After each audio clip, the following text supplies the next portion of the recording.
I replied back that I was honored and thanked him for allowing me into his camp.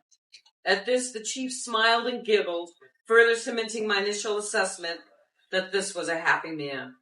It was hard to believe, though, that he had the stamina required to keep up with 3 wives.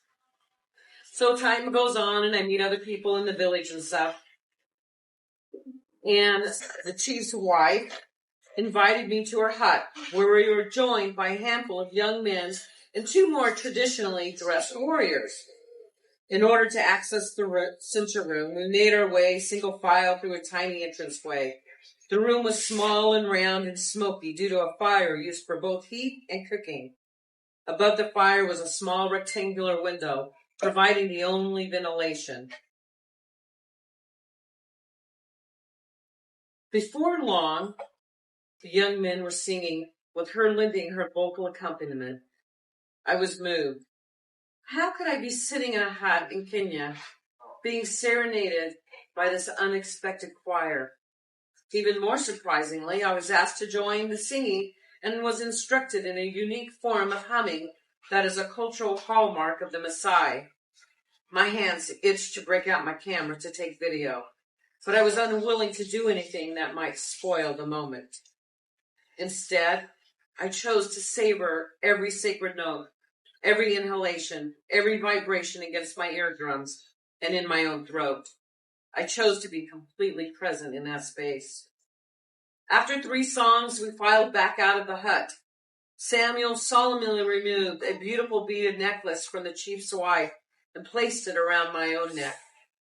I told everyone here of your bravery. He spoke the words reverently. You are a strong, brave woman. Now, you are also a warrior, a Maasai warrior, the very best. Whoa. It was my turn to be flabbergasted. I had unknowingly been participating in my own rite of passage in becoming an honorary Maasai warrior. The gathered people cheered, and the 2 young warriors started to dance, an acrobatic affair that included jumping as high as possible and thrusting out their chests in order to produce that characteristic Maasai hum.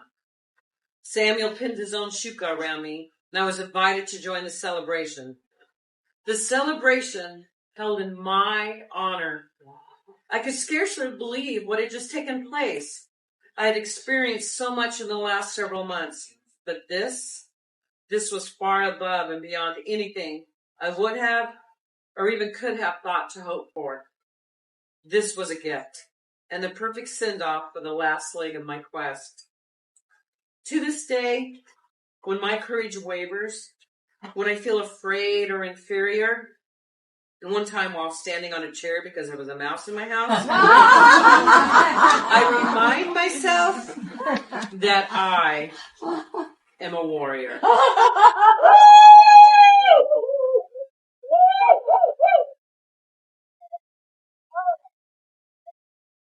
Nice. Okay, thank you. Wonderful. Now for our next